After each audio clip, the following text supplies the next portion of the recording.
কিরকম স্বাদ কিরকম ভাই? আছে মোটামুটি, খারাপ না। আলহামদুলিল্লাহ। আবার খাইতে মন চাইবে ইনশাআল্লাহ। আচ্ছা আচ্ছা, একটা বানান তো দেখি।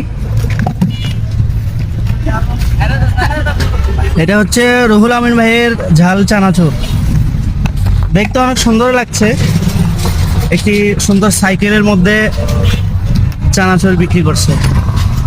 আসলে হালাল ভাবে অনেকভাবে মানে সংসার চালানো যায় নাকি? চেষ্টা করলে হয় ইনশাআল্লাহ। ইনশাআল্লাহ।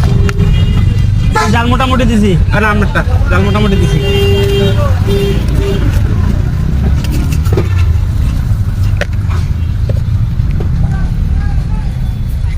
ভাই খাই বলেন, কিরকম হয়েছে খাই বলেন। ভালো ভালো, খুব ভালো, খুব মজা বাবু ভাই। আমরা সবসময় গাই, এর থেকে একবার গাইছি, আরেকবার নিছি, ভালো লাগতেছে লেগে। আচ্ছা, সেই স্বাদ না? অনেক স্বাদ। ভালো। আচ্ছা, আপনি খাইছেন ভাই? আপনি খাইছেন? হ্যাঁ আলহামদুলিল্লাহ।